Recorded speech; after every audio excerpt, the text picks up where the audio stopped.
Welcome to Documentary First, an inside look at a first-time filmmaker's journey. I'm your host, Josh Lindsay from the Movie Proposal Podcast. And with us, as always, is our first-time filmmaker, Christian Taylor. Hello, Josh. I'm super happy to be here. Great to see you. You sound happy. I am, because I just took a little bit more pain medicine to make it through this podcast. I wasn't going to bring that up, but you did, so it all makes sense now. Well, I'm still only 2.5 weeks out of lumbar fusion, in case you don't know.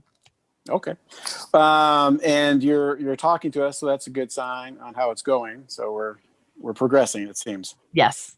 Okay, and with us, as always, is our trusty dusty research extraordinaire, button pushing guy. Couldn't do it without him, Jason Rugg. Hey there. Hey there. A man of few words, but oh so important. And another special guest with us, we've seen in the past, business manager extraordinaire, soon career change guy, which we'll hear about soon, Hunter Taylor. Hey, guys.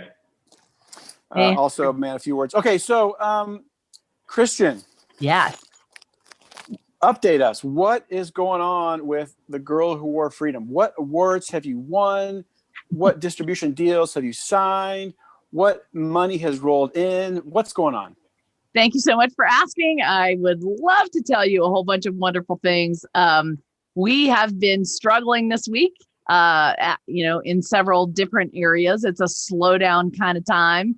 And really donations, like I said, 100 times since March, have just barely been trickling in. And we've been in a hurting situation where we didn't have money to cover our overhead for December. And I want to give a big shout out, if I can do it without tears, to Nora Whalen and a few others who came in at the last minute, and we have enough money to cover our overhead for December. So that's super exciting. That still doesn't help us pay a lot of outstanding bills for creatives who are struggling for the month of December. That we would love to pay at least something on their bills. So if you are able to make a donation, find it in your heart. It is a tax deductible donation. You can do that at thegirlwhoworefreedom.com/donate. And the other big information this week is that we had some life-changing news in our family, which is going to change a few things at The Girl Who Wore Freedom, but hopefully not for a while. You're having a baby. That's not possible for me, or fortunately. However, my baby, who now happens to be 30, has some news to share. Well, thank you, Mom. After spending 8 years in the Army, and then after going to college at the University of Colorado Boulder, for the last year, I have had an application in with the Navy. And it's taken a very long time. And my top choice that I wanted to do for a career is I wanted to become a naval aviator, for anybody who's seen Top Gun. And I just found out yesterday that I have officially been selected to have the opportunity to earn the title of naval aviator. All right. Whoa, that's awesome. Woo-hoo. So just to put a little bit of perspective, the selection rate, is not, it's under 50%, more around 40%. It's super challenging. And Hunter is not 22. So it was a challenge, sort of uphill battle for him. And we're just so incredibly proud of that. I do want to share one incredible foreshadowing story. And that is, I know you're going to kill me. Oh, no. Don't do sorry, it. I can't help it. When he was little, Hunter gave himself a nickname, F-14 Tomcat. And he kept telling us all that his nickname was F-14 Tomcat. And we kept saying, you cannot pick your own nickname. That is not how it works. And he says, I don't care. I'm F-14 Tomcat. And so that's been a family joke ever since that was, his nickname. And now all we see is that it was probably just foreshadowing. Wow. So congratulations to you, Hunter. Your OCS date, meaning you will leave us. Well, yeah. So, I'll keep that under wraps. That, we shouldn't be spreading information out like that. That's fine. Yes. Anyway, so but what this does mean for the Girl Who Wore Freedom would be that since I will be leaving and I won't be able to be as involved in the business as much as I currently am, that means we're going to have to find a replacement, somebody else to come on board who's more business oriented, that really wants to figure out how to drive the entrepreneurial ship forward so that we can continue creating content and then hopefully making money. But we do have an announcement, and we will be updating that on our social media pages. You guys can stay in touch and follow us there, where we will be making the announcement of who will be taking the helm from me. Yeah. And we also are going to be continuing to learn more about how to look at the film business as a business and rethink the business model. In doing so, we have been gifted with some incredible gifts in our own personal family besides Hunter. And Hunter, I'm going to let you take it over from here. Absolutely. Well, viewers, we have a great treat for you today. I mean, really, you're in for a huge treat with this video, this episode.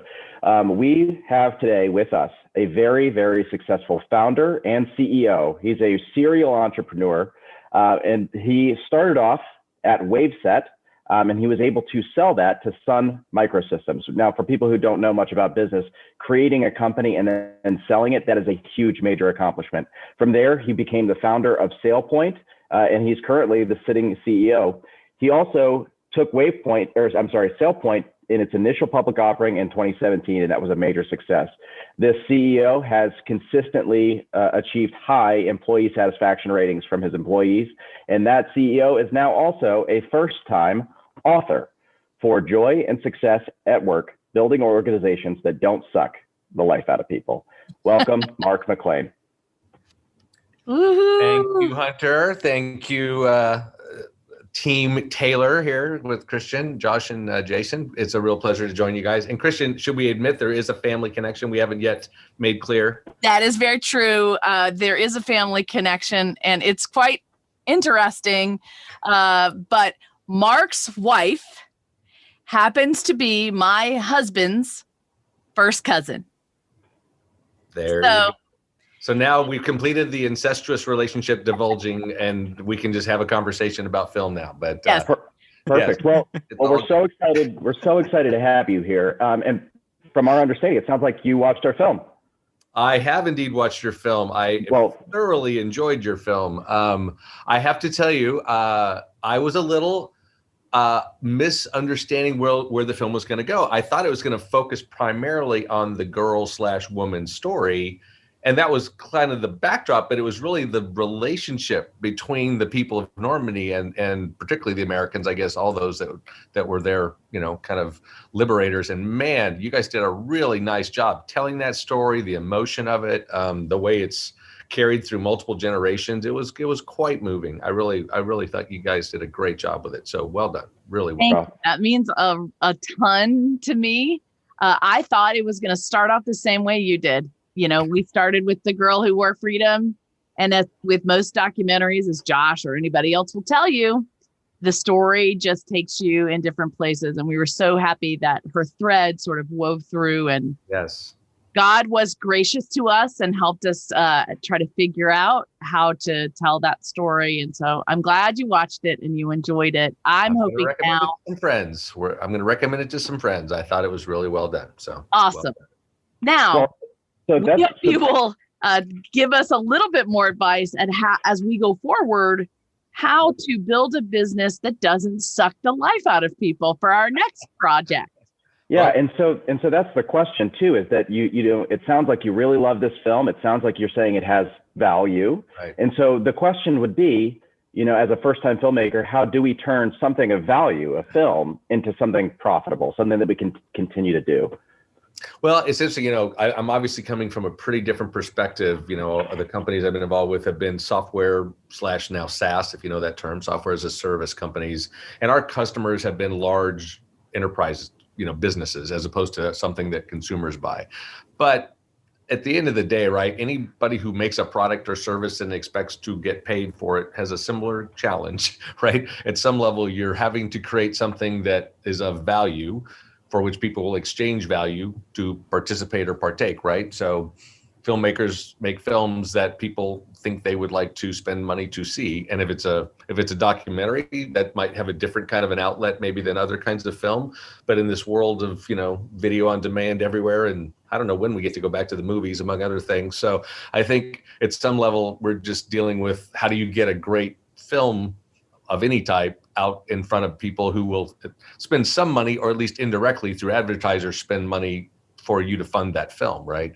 And I think at the end of the day, I have a strong view that comes out some of what I wrote in the book, just that listening to the market you want to serve is the best way to ensure that you deliver something that the market wants, right? Quite often, people go off in a back corner and dream something up that they think people want. And again, this is more true in my world of products. And then when they come out with it, people are like, that's not really what I wanted.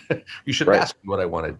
I think in this realm, you guys, for what you've done, it's a much trickier question in some ways, because you can't say, would you like a film about this?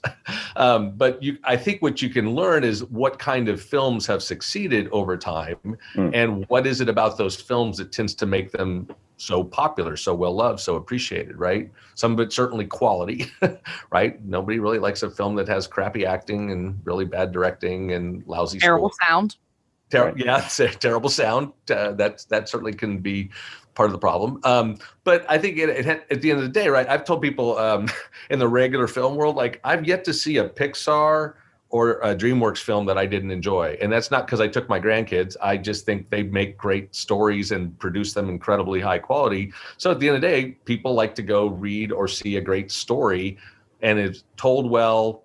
And if it's independently acted, or if it's not acted, it's a documentary, you have compelling people that are telling that story. It hooks you and you want to learn more and you pay attention. I think you guys did that pretty nicely here. Well, and Pixar is brilliant because, they're making movies for kids, but they know that the buying power is the parents. So they have to make sure that the parents will enjoy it too. Well, and look, with no disservice to Pixar, like Looney Tunes started that 60 years earlier, right? I mean, at the end of the day, the classic cartoons worked because they were funny for a 4-year-old who thought it was hilarious that the coyote got another anvil dropped on his head. But the dialogue in a lot of those things was pretty awesome, right? I mean, some of the dialogue in Bugs Bunny is wickedly clever, right? Like they were working, as so many great children's things do, they were working on two levels, right? That's kind of how do you appeal to the kids and how do you get the parents to buy it? Disney picked that up, ran with it, obviously, right? Also, VeggieTales, we can't forget about that. Oh, how could we? And I will, yes, throughout, you guys know Phil much better than I actually only know him from a distance and love what they did. I used to sit with my kids and watch VeggieTales as many times as they wanted to, which was a lot, because I thought it was freaking hilarious. So I was all about watching VeggieTales with my kids. And there's extra value there too, being able to spend time with your family. So exactly. Now I've read this book cover to cover, and I have to say, I absolutely love it. So I went to school for business. For those viewers who may not know, I went to school for business, specifically focusing on entrepreneurship. And reading this book, I would suggest that any student of business needs to pick this book up. Every professor needs to put this in their classrooms. And so I was reading through this, and there are some themes that kept coming up over and over and over again. And I was like, oh, if it keeps coming up, it's probably pretty important. And one of those, it sounds like, is the concept of the entrepreneur, the founder, the creator, or the director, the owner of the company, and you talk about values. What part does values play in a company? Oh, huge. And to the extent I understand film, and Hunter will keep tying this back, right? Like a film is in fact an entrepreneurial project. You assemble a team with a mission to go execute that mission, right? But I do think that certainly in a long running company, and if you have like a production company that does multiple films like a Pixar, there's got to be a core set of values that keeps people aligned, right? I mean, there's been so much written about values, but at the end of the day, values are a tool for aligning people to the kind of what they're doing and why they're doing it, right? And in many ways, probably to be fair, values more answers the question how, right? Like, we can have a long talk about mission, vision, values. Lots has been written about that. First thing you always got to do is get people to agree on what term they're using and what they mean by that term. But in general, the concept is, mission, vision, why do you exist? What is it you're going to do for the market and or your target customers or whatever? And then values is sort of the how are you going to do that, right?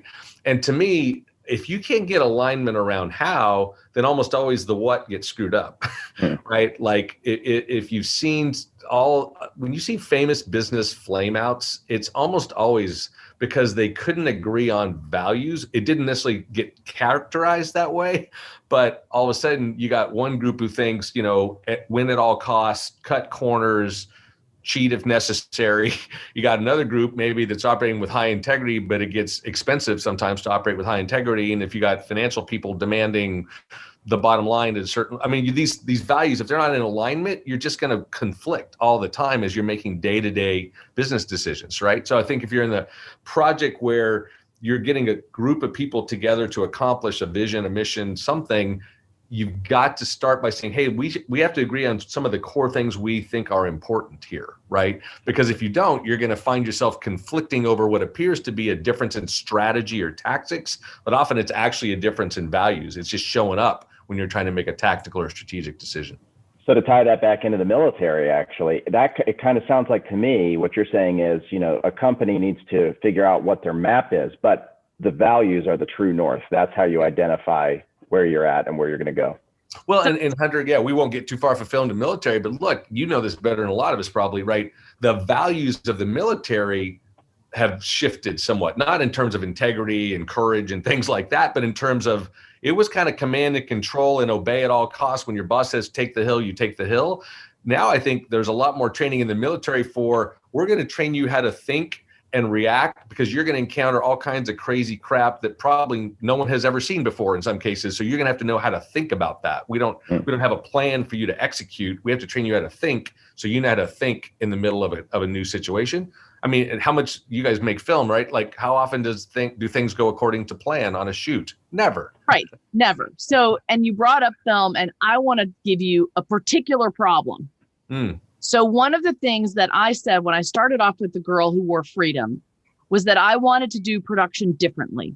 Okay. Because in the film industry, what I experienced as I worked on people's projects is people that are volunteering, working for pay, that really want to be in the industry, they really are expendable. And so we're going to pay them very little. We're going to make them work 18 to 20-hour days. We're going to demand and expect that they work at this high level. And sadly, unions came from that. And there are some protections if you're working under those contracts. But I'm in the indie world. And so I've been working in this indie world where anybody's willing to do anything. And so the quality of life, and it's true even on Hollywood industry films, goes out the window. And so the values there are, we have a product, we have to produce under this timeline, and if you can't put in 20 hours days, it doesn't matter if you have a family, it doesn't matter if you have a little kid, you can't make it in this industry, you're out. Yeah. And so when I started this, I knew that there were going to be times of intense focus that were going to cost us. And I read something about this in your book where you said you do have to have this like balanced life. There are going to be these intense periods where you're going to have to sacrifice that balance, to get a thing done. And that's the balance I'm shooting for, sort of like in this next phase I'm going into, whether it's company or film or whatever. And I'm curious, as I think about building this new company, what values should I be playing around with and thinking about if I want to create a company that is balanced, but that can work hard, turn out a great product, and in the end, make a profit. Yeah. Boy, lots to unpack there. Let's take all of us to a completely different industry for a moment, just to make a point. So most of us are familiar with McDonald's and Chick-fil-A, and yet we all experience very different environments, right, at those places. And yet what you're paying relatively young people relatively nothing to do pretty painfully monotonous, repetitive work, right? That's the nature of the fast food industry, right? But when you go to McDonald's or Burger King or some of those places, you sort of get the sense like they don't want to be there much at all. And it's frustrating to them if they actually have to deal with you, a customer. There's this like, I'm sorry to interrupt, but could I get a hamburger? If you're actually still buying hamburgers at McDonald's, I get it. Sorry. But there's that, right? And then you go to Chick-fil-A and these kids are like thrilled to see you. And what do they always say after you give your order? My pleasure. My pleasure. Pleasure, right? You're like, I'm sorry, what? Now we're all used to it, but at first you're like, did that kid just say that? Like what? And so what they've done is create a culture based on some values about how they treat people, even high school kids that they pay pretty much not much to, right? So your point, Christian, it's not just, people always tend to think, it's about how much you pay people or how much you work them. It's like, no, people will put up with relatively low pay and relatively hard work if they believe in the values of the thing or the mission that they're trying to accomplish, right? So that's kind of as a leader of a thing, you can set a tone. Now, again, you can abuse that. I'm going to pay people lousy stuff and pat them on the head so I don't have to pay them much. No, I mean, you got people fair wages and treat them well, but it has a lot to do with how you treat people, how they feel about those long hours and those tough conditions at time. And that's where we come back to the point you referenced in this book. I kind of worked on this with my pastor buddy. We actually gave a talk at church on this, which is like, there's this mythical thought of like this perfectly balanced life, right? Like, I'm going to figure it out and I'm going to get it and I'm going to keep it there. It's like, who thinks that's real life, right? Like, no, 17% on my spouse, 22% on my children, 14.7% on work, 12% on fitness. I mean, come on.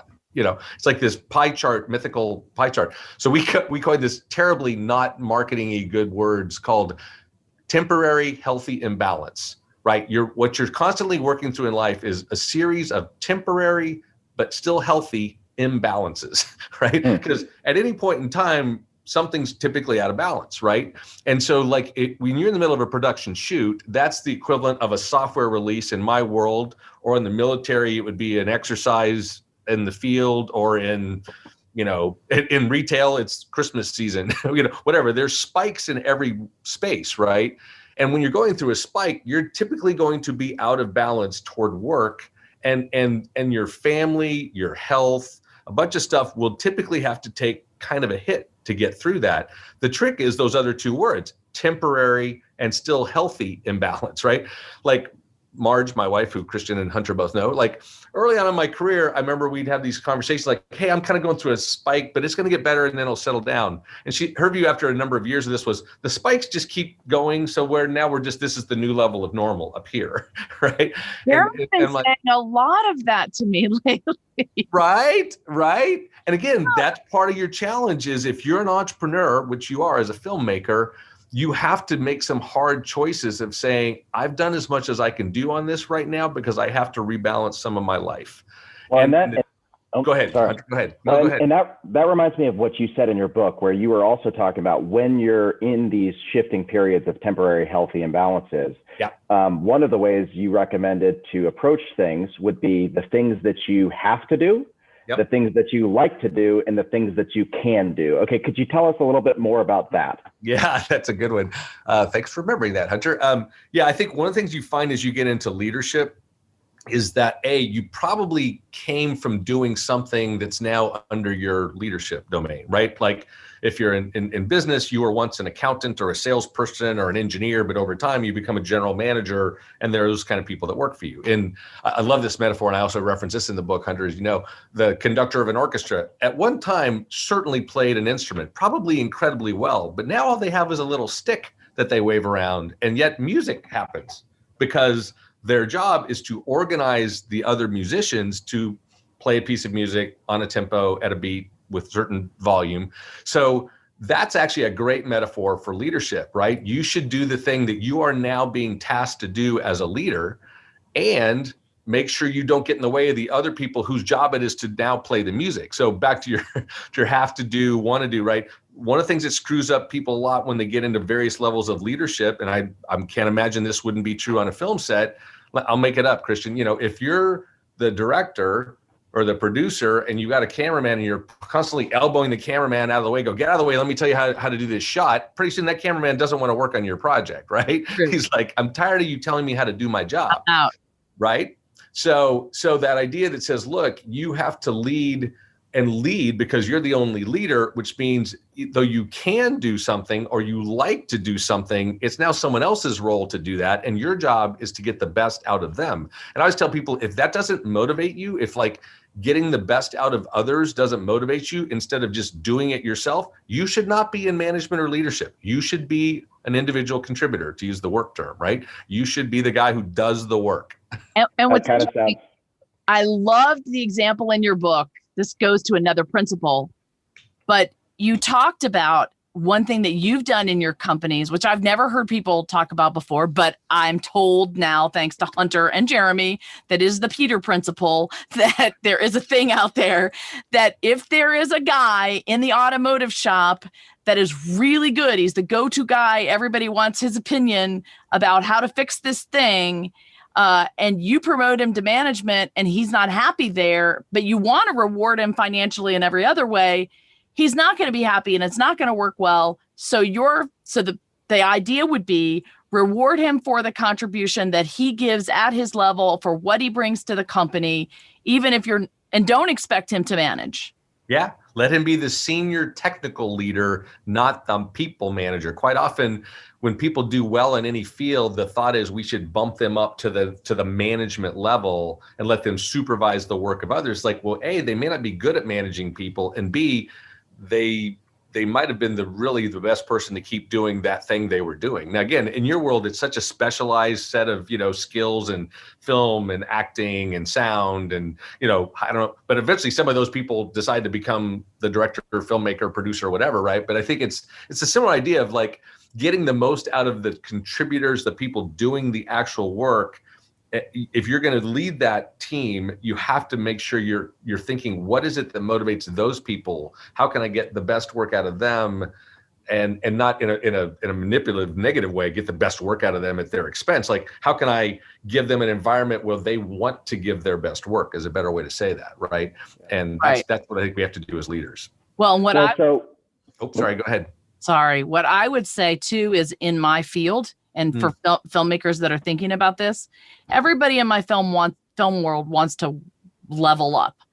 And oftentimes they think, I want to make more money. I want to get to the next place.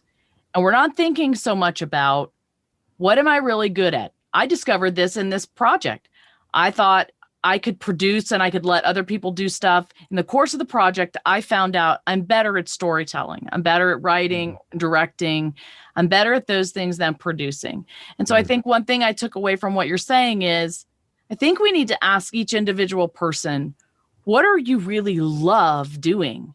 Yeah. What do you feel you're gifted at and you're love doing? And let's pay you what you need to be paid in order to do that the best you can, so that this film can be the best piece of art it can be. Is that absolutely? And look, I borrowed in the book from another concept that you're on right now, Christian. There's Gallup and there's Strengths Finders. There's a couple of different brands on these things, but it's the term you hear the most is Strengths Finders, which is really hard to say. Strengths, plural, finders. But it's the idea that a lot of our working lives, and maybe this is what you're talking about in the film world, certainly applies in academia and the military, a lot of places, is the idea of a performance review is often, hey, here's 10% of our time spent on telling you what you did well, and 90%, here's all the things you're not so great at, and here's what we need to do to fix those things, right? That's the way a lot of people have been trained to performance manage people. I'm going to spend all my time helping you fix the stuff you're not good at. And I think the better model is what you just said, is Strengths Finders and that whole concept, right? They have tools you can take and figure out what you're good at, what you like, is to say, look, figure out what you're good at and what you like and go deep in that, and then complement yourself with people who are good at the things you're not and like to do the things you don't like to do. My silly, I grew up on Microsoft more than Apple, so I still use their products to make this example. But like early on in life, I say, figure out if you're a PowerPoint person, an Excel person, or a Word person, right? Like, not everybody is good at pictures, numbers, and words. You're probably good at 1 out of 3. You might be competent in the other 2, but really figure out if you love spending time in the spreadsheets, you're probably not meant for marketing. And if you love spending time in Microsoft Word, you're probably not meant to be an accountant, right? Like kind of know what you're gifted at, get really good at that, and realize I need people who are good at the other stuff to make a great team that delivers a great product. So like you said, if your self-awareness, by the way, we could spend a whole lot of time on the importance of self-awareness. your self-awareness was, I think this is where I'm really good at storytelling and helping get the most out of the people on the screen, and let somebody else figure out how to make sure the camera showed up on time and the food was there from the caterers or whatever else a producer does. I don't know your world as well as you guys, but You're on the right track. like if you're thinking, wait, is the caterer here? When you should be thinking about, how did I get the best line out of that last interaction? Those are two totally different things, right? True. So here's my next question then. So now that we've talked about, the founder and the values and assembling a team and then motivating that team, now that founder and that team, they need to make a product. They need to make something of value to bring to the market. So how does a team that has those values, has that team, have people put in place, they're motivated, how do you decide what to make, where to make it, and who to make it for? Well, great question, Hunter. And I'll say this is interesting because this was kind of the isn't your title of the podcast like a first time documentary? It's something about first time, right? It's documentary first, but I always say it should be how not to make a documentary. How I screwed it up and what I hope to do different next time. Yeah. I think part of where I was going there was, I think anytime you're going to go do something new. So back to Hunter, let's start with Hunter's question, and we'll kind of migrate again toward film, which I will try to make these things applicable, even though I'm such a novice at film.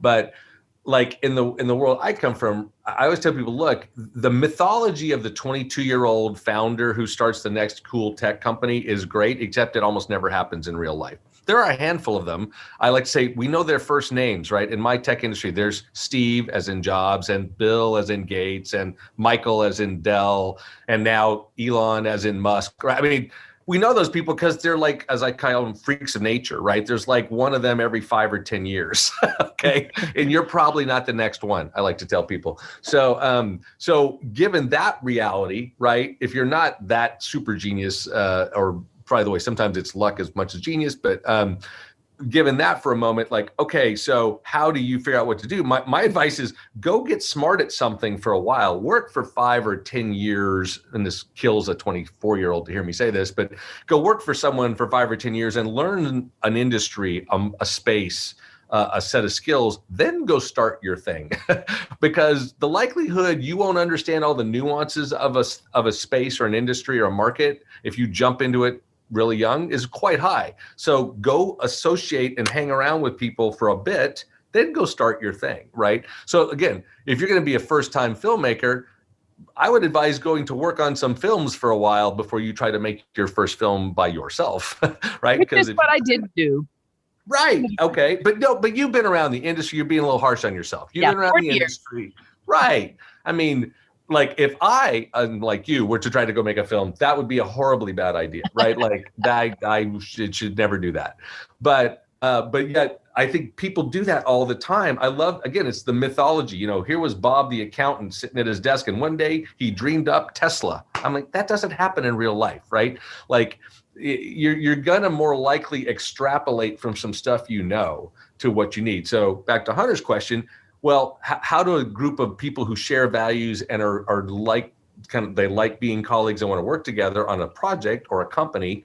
Well, they're likely to have their highest level of success if they go work on something that at least a few of them, if not all of them, know something about, right? Just saying, it's kind of obvious. So I think at the end of the day, when I see a group of people going, yeah, we've spent all our time over here in accounting and we want to go start an ice cream shop. I'm like, I don't know if that's a good idea, right? Because you may or may not know squat about ice cream or what it takes to build a successful retail operation if you've been an accountant at, KPMG for 10 years, right? So I think there's a level of just you can take that kind of risk, and we all love the success stories, but those are the ones that actually get out the door and make it, where the 99 that didn't, you never get to read about, right? So yeah, I guess long-winded answer, go where you have some knowledge and then surround yourself with people who have different skills than you do.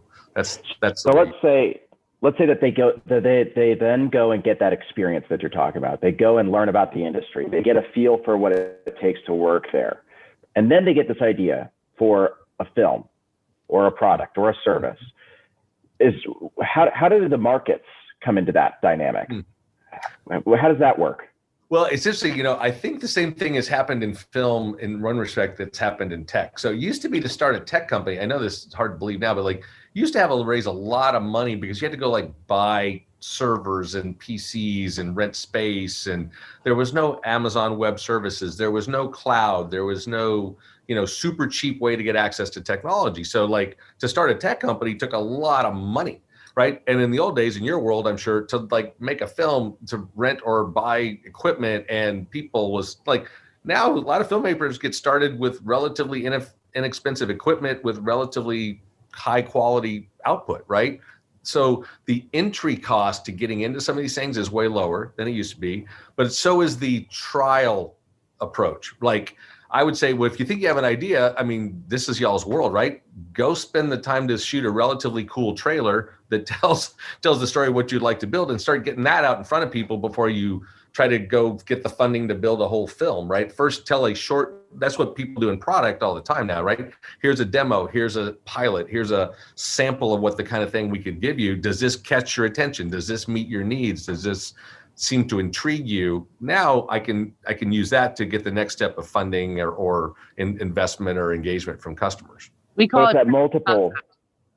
So it's that multiple iterative process. You keep refining it. You keep going back to the markets, to your target customers, and you say, "What do you think of this? Do you like our story? Do you like our camera work?" So okay, but here's a concept that I'm wondering about that I read in your book and I loved. What does pain points and the customer's pain, what does that have to do with something? It's well, in my world, I can explain it pretty easily. I'm trying to think of what it looks like in your world. Well, look, I know that a lot of the folks, maybe not everyone listens to your podcast, but at least some of the folks involved have been in somewhat related to the world of filmmaking that was at least having, quote, Christian values or Christian backdrop. And honestly, for those that's been around a little bit, unfortunately, Christian film equated to generally bad film. Right? There's like, if you heard it was a film that had that kind of a value to it, you viewed it was going to be kind of schlocky, kind of not well acted, probably not terribly well written, relatively low production quality. Like, okay, well, it's great that you want to tell a high value story, but you needed to also do it with quality and excellence, right? And so I think a pain point, if I can call it that, is in the film world is we've all seen a lot of films that like, how did this get through the production smart people? Like it either wasn't compelling, it had no tension. If it was a comedy, it just wasn't very funny. And you're like, you must have run this through test audience. How did you get there? Right. So I don't know how that happens in the world of film. I honestly, like, how did this film get out the door sometimes? But I think the idea of customer pain is like, what is it your target market needs? I like to differentiate. We do this a couple places in the book. I know, Hunter, between vitamins and aspirin. It's a great way to think about what solving problems. I always tell people, like, if you stop and think about how we differentiate those two products, right? You should take your vitamins. You kind of ought to. You probably generally do, but if you miss one, I'll try to get it tomorrow.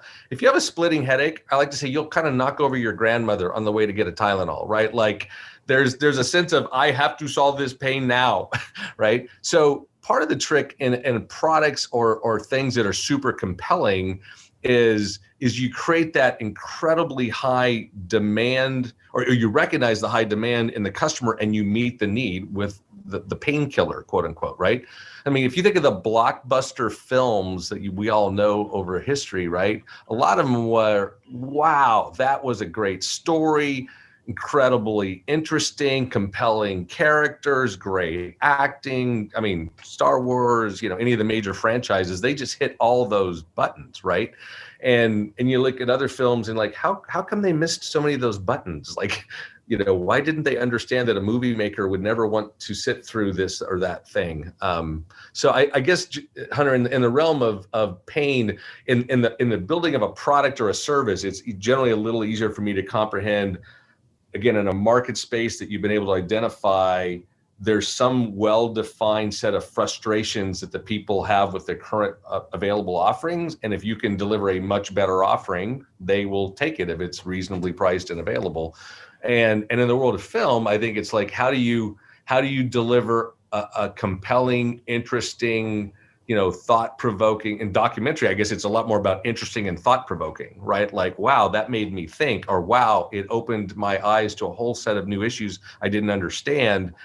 And then it's like, okay, you can do that either in a boring, crappy quality, pedantic way, or you can do it in an interesting, compelling, emotionally charged way. I would choose the latter, Right. So Which is what I wanted to do. And I do think we did it well.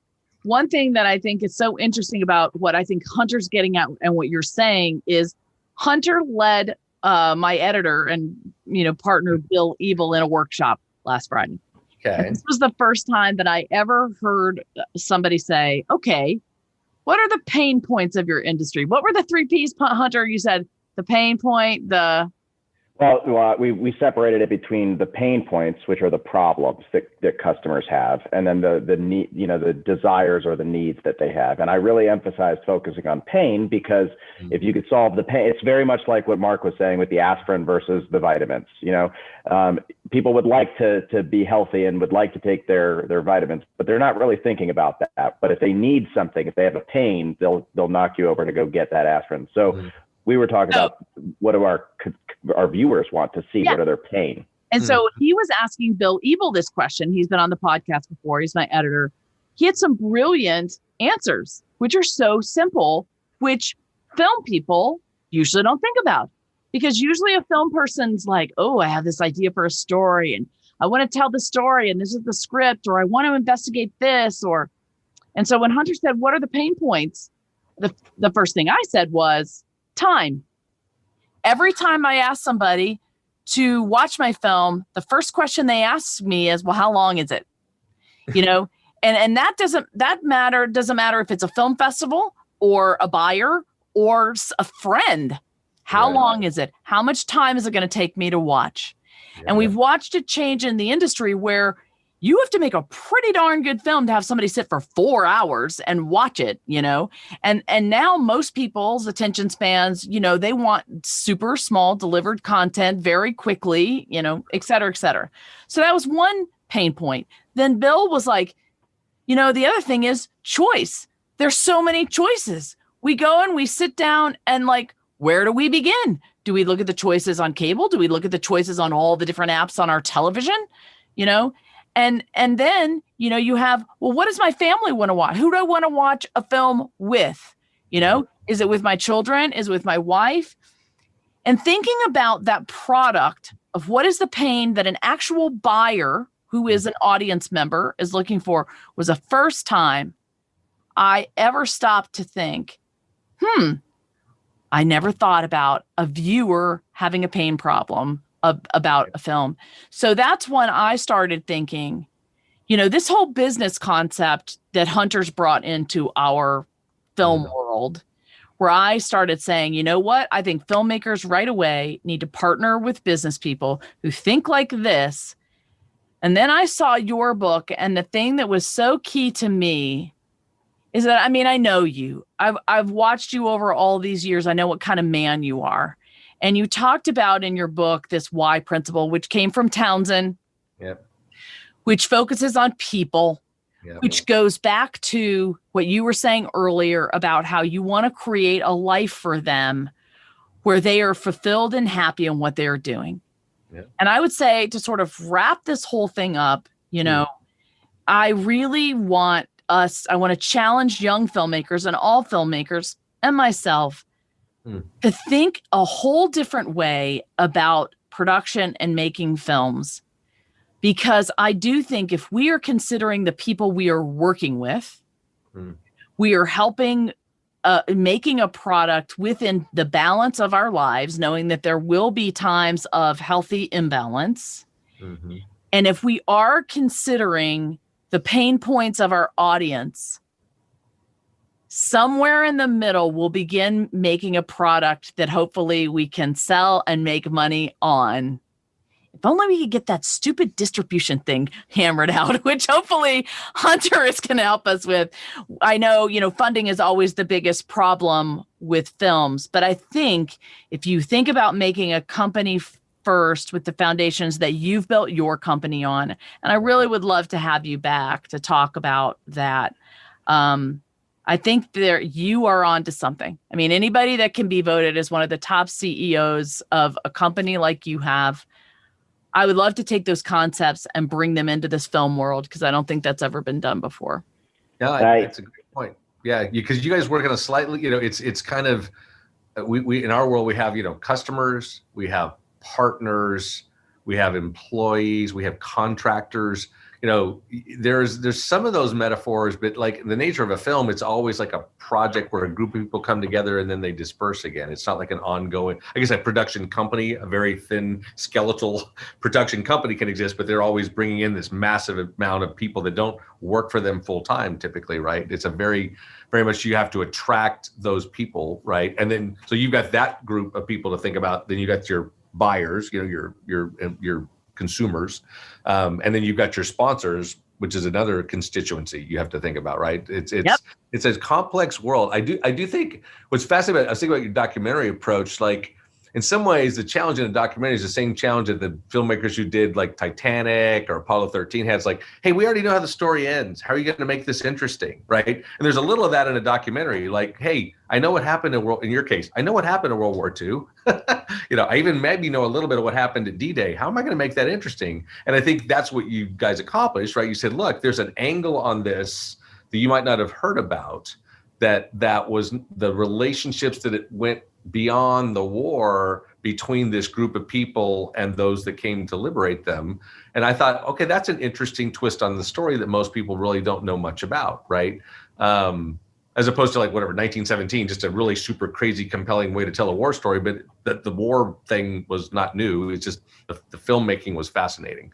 But in this case, it was like, okay, this is interesting because it's a part of the story I don't know. I think if you're going to do any kind of fact-based documentary thing, especially about a relatively familiar topic, the trick is how do you make it compelling? And it has to be some angle on the story I don't think I already know, or else I'm going to tune out quickly, right? Right. So, anyways, I think you guys did a good job of that.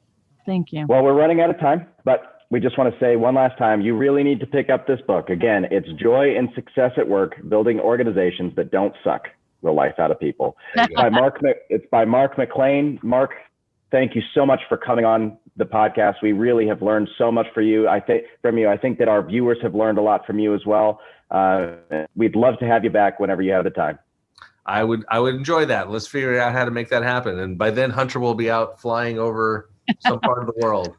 But one thing real quick, I would love to ask, Josh is a businessman, Andy loves film, Jason is a young filmmaker. You guys have been listening to this.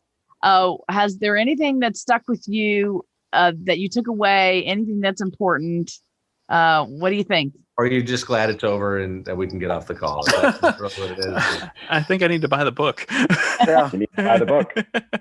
Well, I will say I appreciate the part on values. So I have a team about 40 people, and I was doing a Zoom call last night, and I was training on vision and mission and goal setting. The one thing I didn't talk about, I just didn't have time, was the values. And I literally we have family values, and they're posted in our kitchen. It's important for a family, and it's just as important for a business. And so I appreciate that. I think a lot of times people go into something, whether it's a film or a product, without thinking about those things in advance. And, I experienced that, at VeggieTales, but I think that's common. And so I think if you can think of these things in advance, it'd be to your advantage for sure. Especially the how part, right? Like I say, it's the people get excited about the what. Let's go make this film, or let's go start this company. Right. Like, how are we going to go about that? Actually, especially, by the way, I think it's even more true in these younger generations, millennial, Gen X, whatever letter we're on. There's that whole sense of, I care about who we are as a company and what values we support, and are we, environmentally friendly and racially friendly, and blah, it's like, wow, we used to just like make ice cream or software, right? Like now people care a lot more about the how. And I think that's got to be true in your world of film as well today, I would assume. Well, I don't know that we spend a lot of time talking about values before we pull a team together and tell everybody how we're going to work. And I don't think we do talk about values maybe when we think about the content. Yep. But I want us to think about the people, because I look at the girl who wore freedom, and I'm similar to you, Mark. You and I share a lot of personality traits that are the same.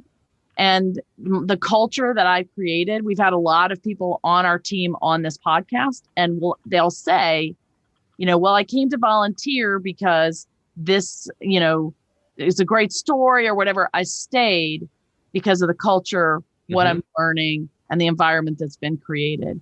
And so I would just challenge, people in the filmmaking world to begin thinking about the people that you're working with, how you're treating them, and the culture that you create. And that starts with values. Right So, on. yeah, we're way over time. I'm so sorry, everybody. Edit, right? Isn't that what editing? Don't you guys do editing in your business? No editing here. Jason, do you have anything to say? Because I hate it when you say nothing. No, I want to hear what Jason. He's the young filmmaker. What are you going to take away from this, Jason? Yeah. So one thing I absolutely took away from it was the Peter principle, because I went from being the guy who was like, I was here first sort of thing. I started a small animation team because it started out as just me. And then I was immediately put into, well, you're managing everyone we hire. Yeah. And I had never done anything like that. And I was really not good at it. Thankfully, I had another producer who could do a lot more of that role. But whenever stuff came to me, it was like, I'm not prepared for, I don't take joy in managing people. And so it's interesting to hear that there's another way to do it. Yep. And so I'm excited at moving forward to bring that with me, to know that it's okay not to have to do everything, to be the person who's like, I can focus on what I'm good at and take joy in, and hopefully there will find other people to build that with. And so that's you really can buy the book and read the whole book, or save yourself the time and just get Hunter to let you read the chapter called Manager or Not. That's the chapter. That's awesome. Thank you so much. Thanks, Jason. All right, Josh, take us out. Christian, quick reminder, where can we go to make end of the year tax deductible donations to the Guerrilla War Freedom? Yes, theguerrillawarfreedom.com/donate. We have partnered with Independent Film Alliance Chicago. They're our fiscal sponsor. You give through an organization called Give Butter, but it is all nonprofit. All but 5% of the money goes to us, and it really will help us. It'll help us pay people that need money at the end of the year, pay our bills, and we still have 6 more months before our film releases. We have several film festivals, and it will help us make a great showing there and hopefully sell our film to distributors. So theguerrillawarfreedom.com/donate. We really appreciate all of those who have already donated. It's really meant a lot, helped us get this far. So thank you for your support. And as a finance guy, I mean, this is the time to do it. The year's almost over, right? It's the tax 2020 with a bang. Yes, exactly. Exactly. All right. Well, hey, Hunter, thank you for reading the book and running the podcast today. Mark, thank you for writing the book and being on the podcast today. And thank you to all our listeners for listening to Documentary First, where we believe everyone has a story to tell, and you can be the one to tell it. You sure can. Bye, everybody. Thanks, you guys. Fun.